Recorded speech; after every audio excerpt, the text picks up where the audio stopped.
The Mafia boss fired the Curvy Librarian in front of Chicago's most powerful people, accusing her of betraying the Romano family. She walked away with her dignity intact, believing the man she had begun to trust had chosen power over truth. But the moment she disappeared into the rain, Adrian Romano secretly ordered his security team to watch over her every hour of every day, knowing an unseen enemy wanted her dead. As hidden books revealed forgotten secrets, old betrayals resurfaced, and trust was tested against fear. The woman everyone underestimated became the only person capable of saving his family, his empire, and ultimately, the man who had broken her heart. The crystal chandeliers of the Bellamy Grand Hotel bathed the ballroom in warm gold until every conversation died at once. Silver forks rested on porcelain plates as Adrian Romano, the man whose name ruled Chicago's shipping empire and frightened half the city's power brokers, stepped onto the stage. His sharp gaze found only one person. "Hannah Carter," he said, his voice calm enough to chill the room. "You're terminated. Effective immediately." A giant screen flickered behind him. Security records, copied documents, and financial transfers appeared one after another, all pointing to the quiet librarian responsible for protecting the Romano family's priceless collection. Whispers spread across the ballroom. Some guests shook their heads. Others smiled, relieved that the curvy black woman they had always overlooked had finally fallen. Hannah's heart pounded, but her hands stayed steady. She unclipped her employee badge, placed it gently on the polished table, and faced Adrian without lowering her eyes. "I protected your family's history," she said softly. "Better than you protected my name today." Silence settled over the ballroom. Even Vanessa Cole, standing near the board members with satisfaction hidden behind an elegant smile, seemed surprised Hannah refused to beg. Without another word, Hannah picked up the small box holding her personal belongings and walked through the enormous lobby. The revolving doors opened to a cold Chicago evening where rain blurred the city lights into silver streaks across the pavement. She never looked back. Only after the doors closed did Adrian's expression change. He turned toward Ethan Brooks, his trusted head of security. "She's not alone anymore," Adrian ordered quietly. "Keep a team on her every second. If she notices, you've failed." Ethan frowned. "If she's guilty, why protect her?" Adrian stared at the security monitor. A still image showed a man in a dark coat watching Hannah from across the street, one hand hidden inside his pocket. "Because," Adrian answered, his voice barely above a whisper, "someone else is hunting her first." 3 weeks earlier, Hannah Carter had simply been the quiet curator of the Bellamy Grand's private library, hidden above the glittering hotel where billion-dollar deals were signed beneath crystal chandeliers. Wealthy donors rarely remembered her name. To them, she was only the curvy black librarian who carefully repaired old books while staying invisible in every photograph. She never complained. After losing her father in a mysterious print shop fire, Hannah had left graduate school to care for her mother, whose failing heart demanded more medicine than either of them could afford. Every morning, she greeted guests with a warm smile that hid years of disappointment. One afternoon, a young waitress accidentally spilled red wine across a century-old map prepared for an exclusive exhibition. Vanessa Cole demanded the frightened girl be dismissed before sunset.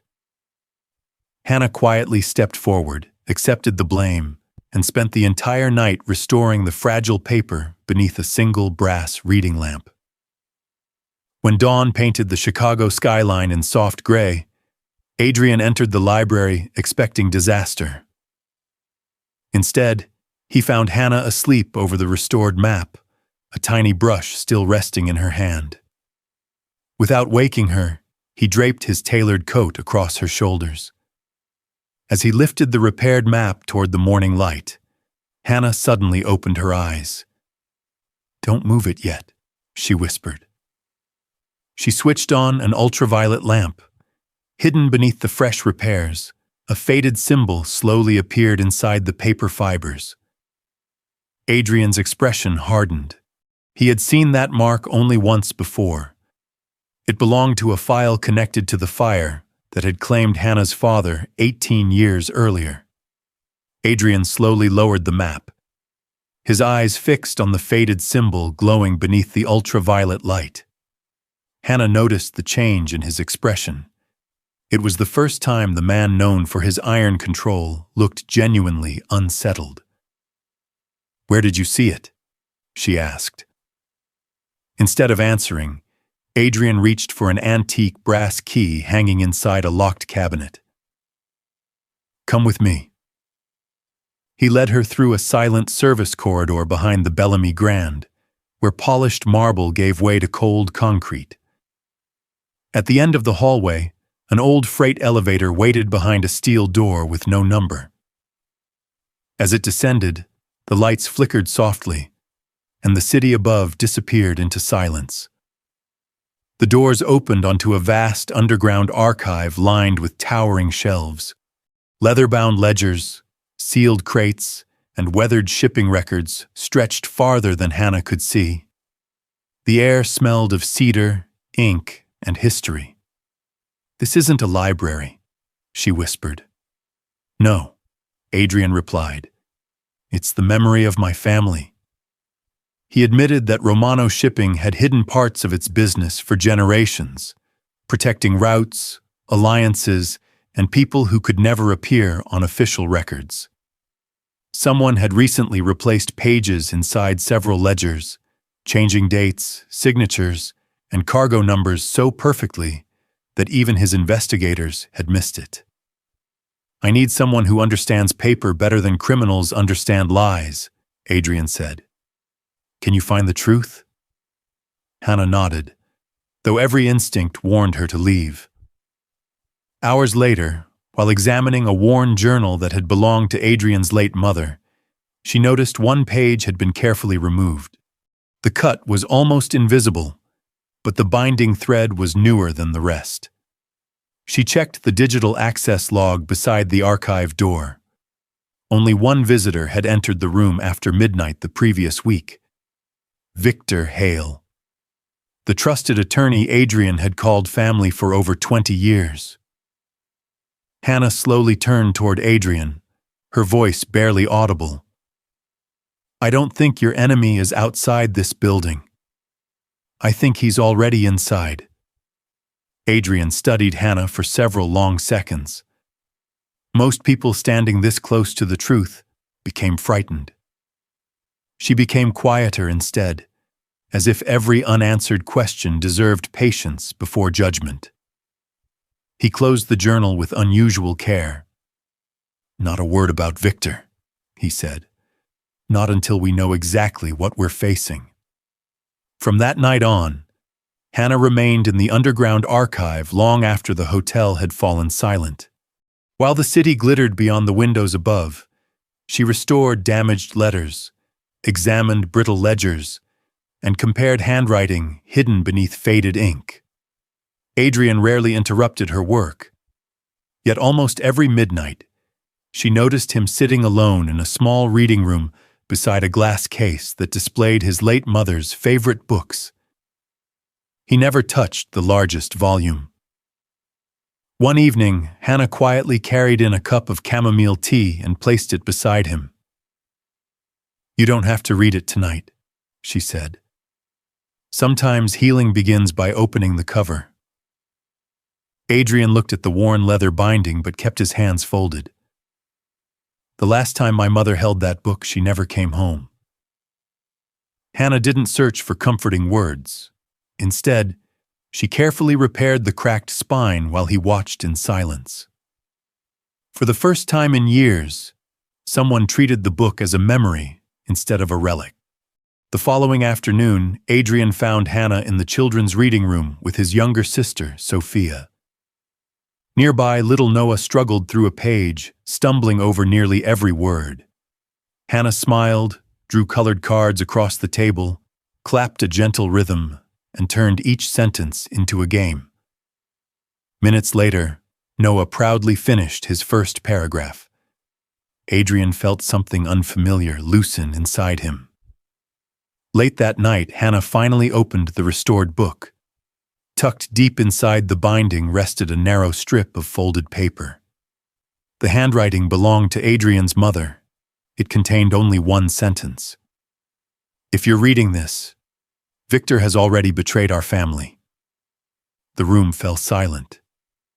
Outside, someone unseen slowly closed the archive door. By the time Adrian reached the hallway, it was empty. Only the faint echo of footsteps lingered beyond the stone corridor.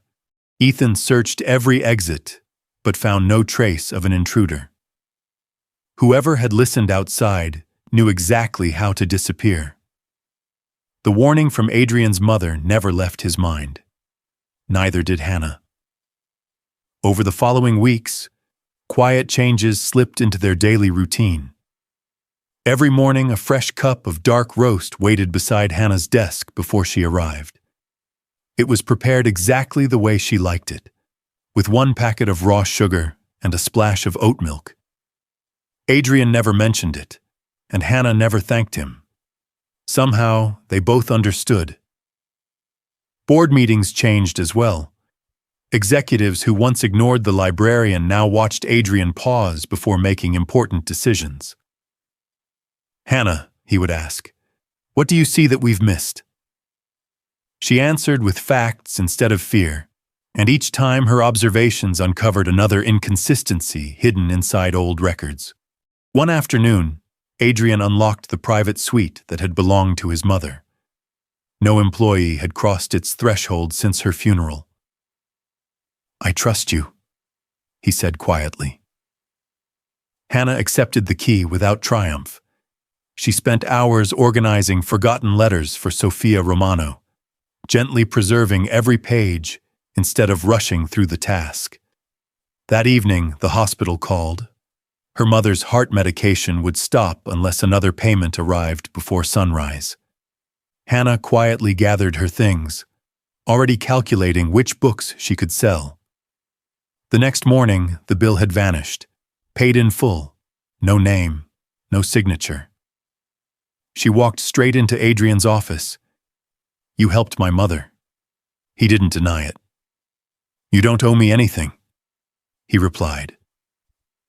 She met his eyes without hesitation. "And kindness doesn't buy the right to control my life." For a long moment, Adrian said nothing. No one had ever spoken to him that way. Finally, instead of giving another order, he asked the question no one in his organization had ever heard him ask. "What do you want me to do?" Outside the office, Vanessa Cole stood frozen in the hallway, her engagement ring clenched tightly in her hand, as she realized the most powerful man in Chicago had begun listening to someone else. Jealousy quickly became strategy.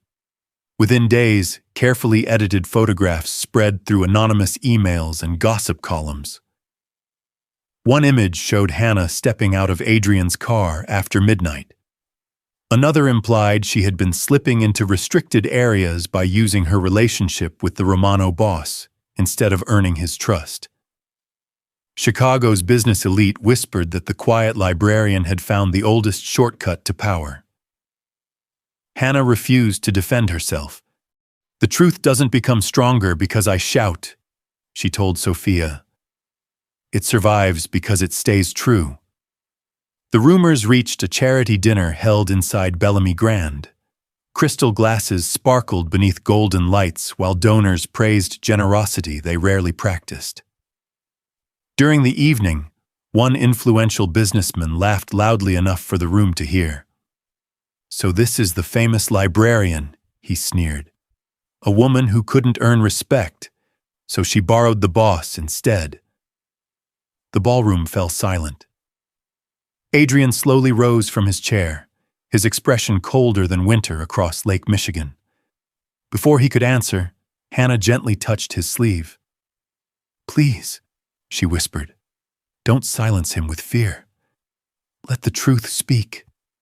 She calmly presented documents exposing that the same donor had secretly diverted money from his own children's charity for personal luxury expenses. Gasps replaced laughter as board members examined the records. The man lowered his eyes, unable to deny the evidence. For the first time, Adrian watched someone defeat arrogance without raising a voice. That night, Ethan rushed into the underground archive carrying security reports. "Boss, we have a problem." Surveillance cameras clearly showed Hannah entering the secret archive shortly after midnight. Adrian frowned. "That's impossible." Ethan placed another file beside the video. Hospital records confirmed Hannah had spent the entire night sitting beside her mother's hospital bed, witnessed by doctors and nurses. Someone had walked through Romano headquarters wearing Hannah's face, and whoever it was hadn't come to steal a book. They had come to destroy her. Ethan spread photographs across Adrian's desk. Alongside the fake security footage lay intercepted messages revealing that a rival crime syndicate had accepted a contract to capture Hannah alive. Whoever had framed her wanted more than the Romano archives.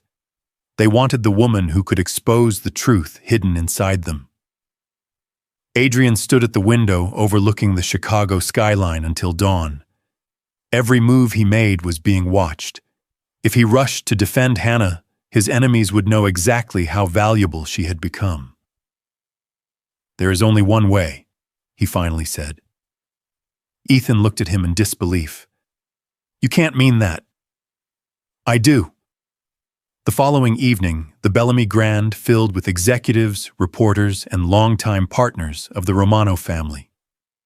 Hannah arrived believing Adrian had uncovered the evidence proving her innocence. Instead, she found the board waiting in complete silence. Adrian never looked away from her. "The investigation is complete," he announced. "Hannah Carter is dismissed from all duties, effective immediately. She is no longer connected to the Romano organization." The words struck harder than any accusation. Vanessa smiled without hiding her satisfaction. Hannah searched Adrian's face for the man who had trusted her with his mother's memories, but all she found was the cold expression that had frightened Chicago for years. Without speaking, she collected the small box holding her brushes, gloves, and favorite notebook. She walked through the marble lobby with quiet dignity, while whispers followed behind her. Outside, rain soaked the streets. She boarded a city bus without looking back. Across the avenue, hidden behind the dark windows of a black SUV, Adrian watched every step. "Stay with her," he quietly ordered Ethan through an earpiece. "She must never know." As the bus disappeared into traffic, Adrian reached into his coat pocket. The leather-bound book from his mother's library was gone. Hours earlier, he had secretly slipped it into Hannah's box. If Victor discovered where it had gone, every hunter would follow Hannah instead of searching the Romano estate. What Adrian did not know was that Victor had already realized the book was missing, and someone was waiting for Hannah before she reached home. The stranger vanished before Ethan's team could reach him, leaving only wet footprints on the sidewalk. Hannah never noticed. She carried her cardboard box into a tiny bookstore in Chicago's Pilsen neighborhood, where a handwritten sign in the window read, "Closing soon." The elderly owner needed help more than money. Hannah accepted a modest job repairing worn novels and organizing dusty shelves beneath warm yellow lamps that buzzed softly each evening. The little shop smelled of old paper, fresh coffee, and hope that refused to disappear. Within weeks, children filled the reading corner every Saturday. Hannah created free story hours, taught seniors how to restore family photo albums, and started a simple exchange where neighbors traded used books for canned food. Slowly, the struggling bookstore became the heart of the neighborhood. Every afternoon, however, the same black SUV parked across the street beneath a flickering neon sign. The leaking roof was quietly repaired. Her mother's prescriptions were renewed without explanation. A silent bodyguard always appeared nearby when the shop closed after dark. Hannah pretended not to notice, until one rainy evening. She crossed the street before the SUV could drive away and knocked gently on the tinted window. The glass lowered. Adrian Romano looked back at her with tired eyes. "You fired me," she said, "so why are you still here every day?" For several seconds, he searched for words that never came easily. "I only need to know you're alive." The answer settled between them like the rain falling across the windshield. "It doesn't erase what you did," Hannah whispered. "You protected my life by breaking my trust." Adrian lowered his eyes.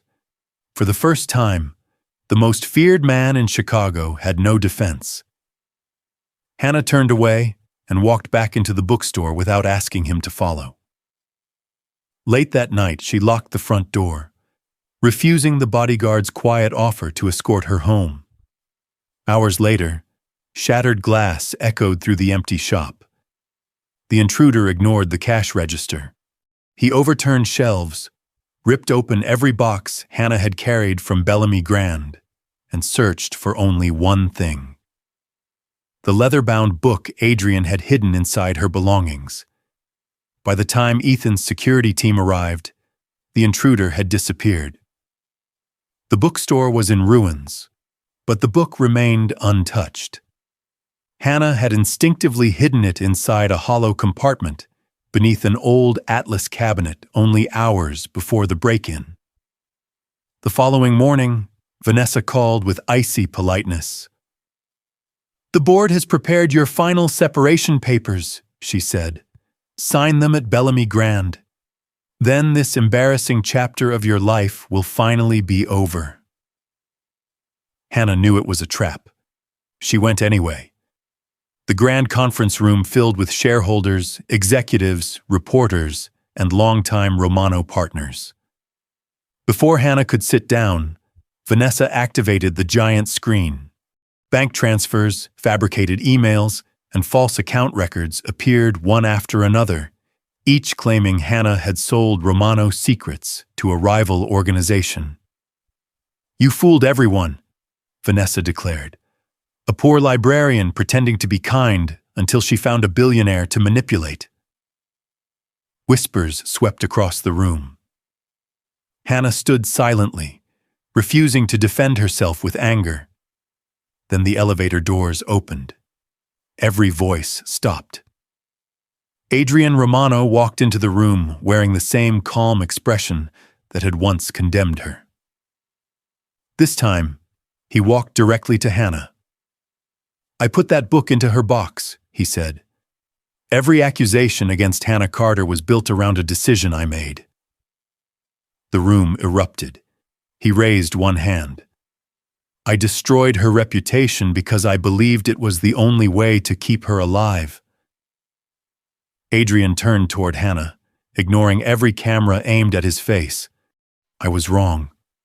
For using your honor as my shield. I'm sorry." Hannah looked at him for a long moment. "You protected me today," she said quietly, "but you're also the reason they believed I needed protecting." Before Adrian could answer, the old leather book slipped from Hannah's hands. Its cracked spine burst open against the marble floor. A folded sheet hidden inside slid into the light. Across the faded paper stretched a detailed map of Romano Harbor. One dock was circled in red. At the bottom, written in Adrian's mother's handwriting, were 6 chilling words. "They attack here. 6 hours from now." The conference room emptied within minutes. Adrian, Hannah, Ethan, and Sophia gathered inside the penthouse, where the faded harbor map covered an enormous oak table. Hannah carefully compared the hidden page with old shipping ledgers, studying every paper fiber, watermark, and ink formula beneath a magnifying lamp. "They don't belong to the same year," she murmured. Adrian leaned closer.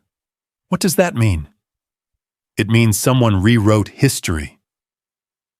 Piece by piece, Hannah matched forged cargo records to contracts preserved in the underground archive.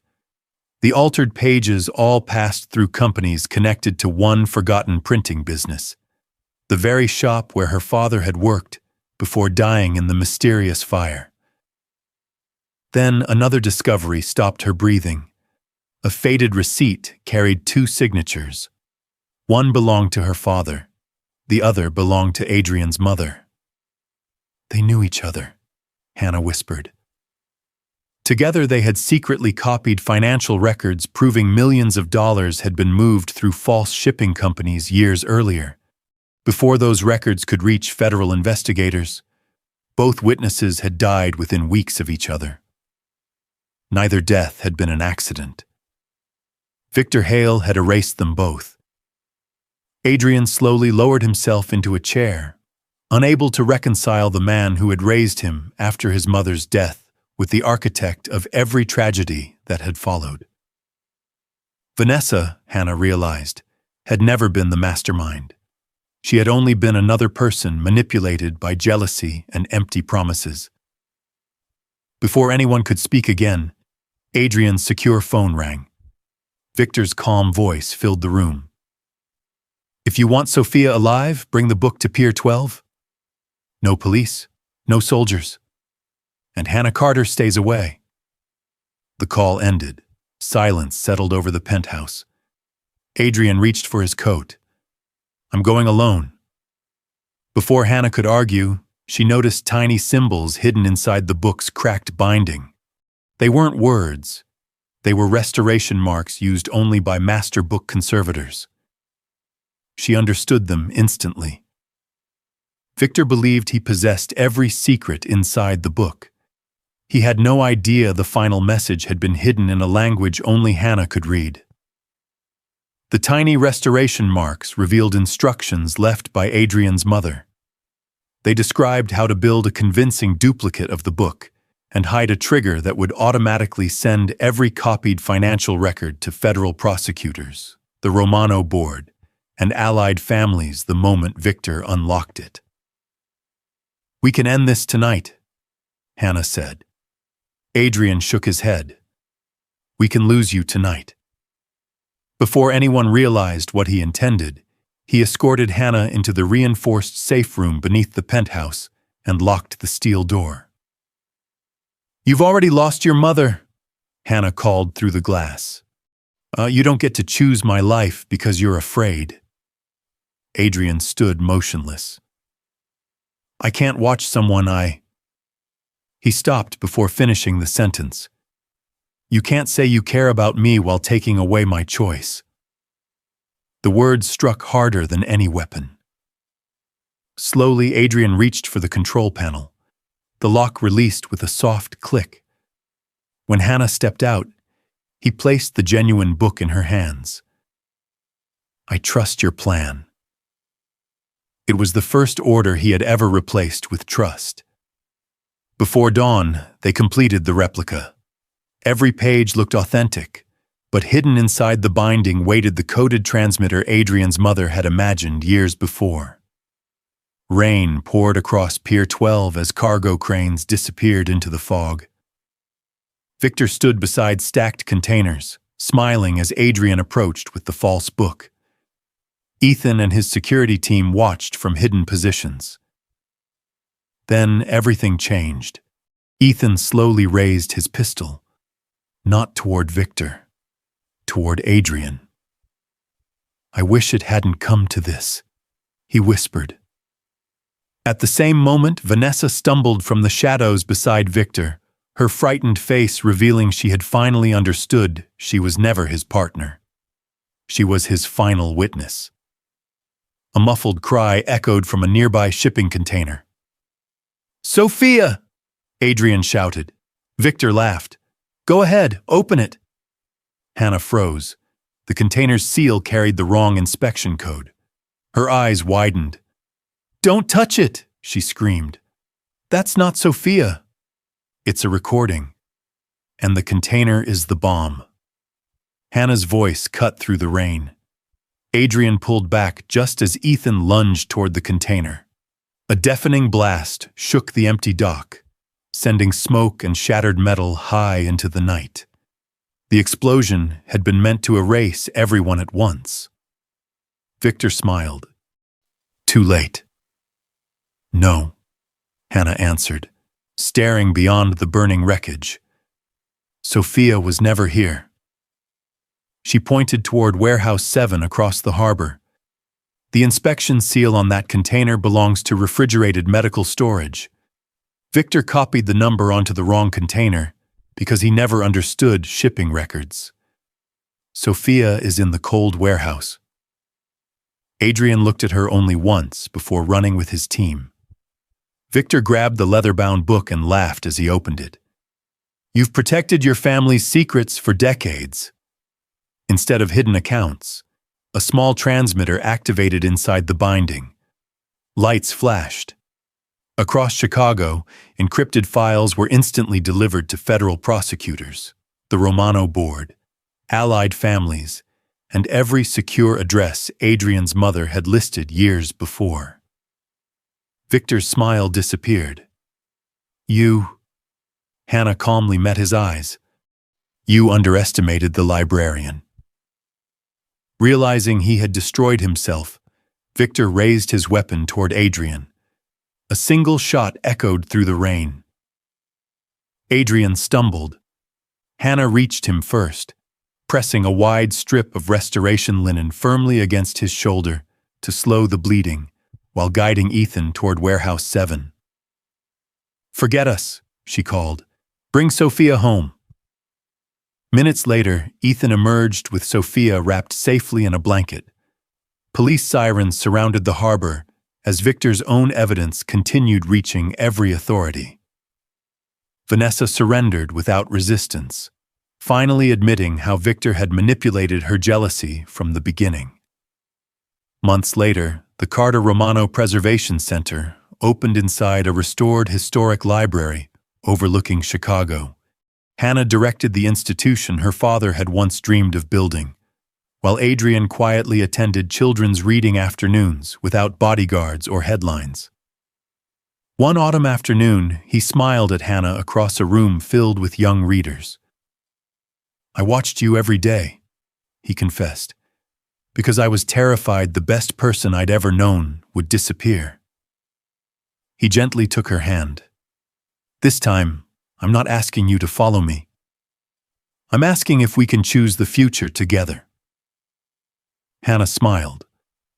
For the first time, they turned the page side by side. In the end, it wasn't the hidden book that saved Adrian Romano's empire. It was Hannah Carter, the woman he had once humiliated before an entire ballroom, yet the only one who could read the truth everyone else had overlooked. This story reminds us that real trust is never built through power, promises, or fear. It is earned when someone finally chooses to respect another person's voice, even when that means letting go of control. Today, think about someone in your life whose quiet wisdom you may have overlooked, just as Adrian once overlooked Hannah. A simple conversation or a sincere "I trust you" might change more than you ever imagined. If this story stayed with you, tell me in the comments. Have you ever met someone who completely changed your first impression? I'd truly love to read your story. And if you enjoyed this journey, stay with me. Because the next story may introduce another unexpected hero whose greatest strength is the one no one sees coming.